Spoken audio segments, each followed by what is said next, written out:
नाम मोहम्मद रजा अली है। जी जी और मेरे फादर का नाम मोहम्मद अमीन है। जी जी और मैं महविश का हस्बैंड हूँ जी जी। और ताफिदा का फादर हूँ। महविश का हस्बैंड था, अभी तो हमारी डिवोर्स हो गई है। महविश और जो मैं अभी ताफिदा का फादर। शो में आई है इमरान अशरफ के। जी जी, महविश जो इमरान अशरफ के शो में है। आज मैं इमरान अशरफ के शो से वायरल होने वाली लड़की को एक्सपोज करूंगा और मैं आप लोगों को बताऊंगा कि मीडिया और पॉडकास्ट में गलत लोगों को मजलूम बना के किस तरह वायरल कर देते हैं ये लोग। ये लड़की अपनी बच्ची के साथ इमरान अशरफ के शो में आई थी और क्लेम किया था कि मेरा हस्बैंड मुझ पे बहुत जुल्म करता था, उसने दूसरी शादी की और बाद में हमें घर से निकाल दिया। क्योंकि रिसेंटली इनके फादर ने दूसरी शादी कर ली है और हमें घर से निकाल दिया है। साथ में इसने अपनी बच्ची से एक दर्द भरा शेर भी कहलवाया था अपने बाप के खिलाफ, जो बाद में बहुत वायरल हुआ था। फिर मैंने इसके ऊपर एक वीडियो बनाई थी और लोगों को बताया था कि ये लड़की अपना पर्सनल रिलेशनशिप पब्लिक करके गलत कर रही है और काफी सारी चीजें गलत बयानी से पेश करके एग्जेजरेट कर रही है चीजों को। जब वो मेरी वीडियो वायरल हुई तो इसके हस्बैंड ने मुझे कांटेक्ट किया। इसके हस्बैंड का मुझे मैसेज आता है कि भाई मैं इस बच्ची का फादर हूं, अगर आप मुनासिब समझें तो मुझे इस नंबर पे कॉल करें, मैं आपको अपनी साइड की स्टोरी सुनाना चाहता हूं। बंदे को वेरीफाई करने के बाद जब मैंने उसको कॉल की तो वो बातें जरा आप भी सुने और रिकॉर्ड जो करके इनके पब्लिक को है ना, बताएं। हाँ जी। इनके जो एक कोई इनकी मम्मा के ना कुछ जानने वाले हैं, वो इमरान अशरफ के शो में ना प्रोड्यूसर है। मुझे नहीं पता था पहले, मुझे अभी रिसेंटली पता चला है इनकी खाला की बेटी से। तो उन्होंने इनको ये सारा प्लान दिया था कि आप आए, हम उधर आपका शो पे रिकॉर्ड करेंगे। तो इन्होंने मुझ पे केस किया हुआ ना बच्चों के खर्चे वगैरह का। तो वो इस पे उन्होंने सिर्फ मुझ पे प्रेशर बिल्ड करने के लिए ना कि इस पे प्रेशर बिल्ड होगा तो ये सारा कुछ मानेगा, वैसे ये मानेगा नहीं। तो ये सिर्फ मुझे प्रेशराइज करने के लिए ये सारा कुछ किया गया। मतलब स्क्रिप्टेड था ये? 100% स्क्रिप्टेड था भाई। अच्छा, ये आपकी एक्स वाइफ और बेटी का नाम क्या है? इसका नाम है महविश और मेरी बेटी का नाम है ताफिदा। इसके अलावा भी मेरे 3 बच्चे हैं। अब इनकी फैमिली इस तरह की है कि भाईजान, इनकी मदर ने ना मुझसे, जब हमारी शादी हुई थी ना, तो इसकी मदर ने मुझसे ये डिमांड रखी थी कि अगर तुमने निकाह लेना है ना तो हमें 2 लाख रुपया दो, तो फिर हम तुम्हें निकाह देंगे। तो भाई मैंने 2 लाख नहीं था मेरे पास, मैंने ऑफिस से लोन लेके ना, तब मैं प्राइवेट जॉब करता था, मैंने ऑफिस से लोन लेके इनको 1.5 लाख रुपया दिया था अपने घर वालों से चोरी।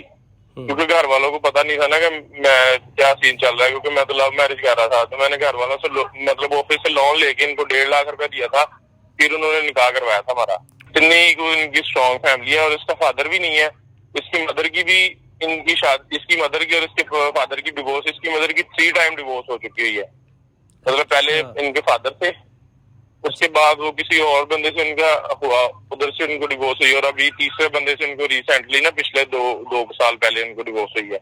अच्छा, फादर की भी डाइवोर्स हुई है इसके मतलब भाई उसके बाद एक चीज मैं जो इसमें मेंशन करना चाह रहा हूँ, इसने ना मतलब बच्चियों को अब मेरे खिलाफ कर रही है। मैंने ना आपको वो चीजें भी सारी इसके रिलेटेड आपको शेयर करूंगा कि मैंने इससे पिछले 3 महीने से ये बच्चे मुझसे ले गई है।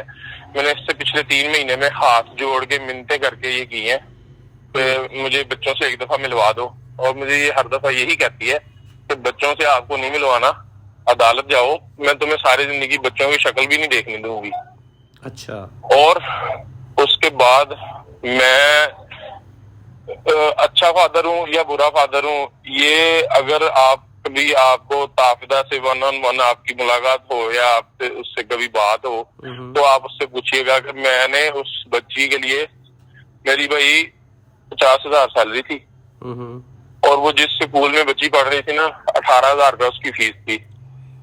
मैं 50,000 की सैलरी के साथ 18,000 रुपया उसकी फीस हर महीने बीकन और स्कूल में वो पढ़ रही थी यार। 50,000 सैलरी के साथ 18,000 फीस आप दे रहे थे बच्ची की, और वो बच्ची आपके खिलाफ अब करती फिर रही है शोज में, उसको वो मेरे खिलाफ अब यूज कर रही है। तो अब आप खुद फैसला करें। इसके हस्बैंड की कुछ और कहानी है, लड़की ने कुछ और चीजें बताई थी। मुझे नहीं पता कि इसका हस्बैंड कितना सच बोल रहा है या कितना झूठ बोल रहा है, लेकिन लड़की बहुत सारी चीजें एग्जेजरेट कर रही थी, गलत बयान कर रही थी पॉडकास्ट और डिफरेंट मीडिया पे आके। अब भी वो डिफरेंट पॉडकास्ट में जाके मजलूम बन के बैठती है और अपने हस्बैंड के मजालिम बयान करती है। हमें कभी भी एक साइड की स्टोरी सुन के जजमेंट नहीं देनी चाहिए जब तक हम दूसरी साइड की स्टोरी जान ना लें। हमारी सोसाइटी में वैसे भी औरत को मजलूम समझा जाता है, औरत जो भी कहती है लोग फौरन मान लेते हैं। आजकल ये नया ट्रेंड सेट हुआ है कि लड़की मीडिया पे आती है, अपने हस्बैंड के खिलाफ गंद बक के चली जाती है। आपके पर्सनल रिलेशनशिप्स हैं, उनको आप घर बैठ के रिजॉल्व करें या किसी कानूनी तरीके से उनको हल करें। अब कुछ लोग इसमें बताएंगे कि हस्बैंड ने वीडियो बयान क्यों नहीं दिया। मैंने उस बंदे को कहा था कि भाई आप वीडियो बयान दें, लेकिन वो कहता है मेरे थोड़े पर्सनल मसाइल है, मैं वीडियो पे बयान नहीं दे सकता, आपको ऑडियो कॉल पे मैं चीज़ें बता सकता हूँ। उसने सबूत के तौर पे कुछ स्क्रीनशॉट्स भी मुझसे शेयर किए, वो मैंने ब्लर करके वीडियो में शेयर कर दिए हैं। बाकी पर्सन को मैंने वेरीफाई किया था, वो इसका हस्बैंड ही है। अब इस सारी स्टोरी में कौन कितना सही है कितना गलत है, आई डोंट नो। मेरा काम था दूसरी साइड की स्टोरी आप लोगों तक शेयर करना, जो मुझसे कहा गया था। बाकी आप सब लोग अपनी राय का कमेंट सेक्शन में इजहार जरूर कीजिएगा। अल्लाह ताला सबके रिलेशनशिप्स कायम रखे। That's it.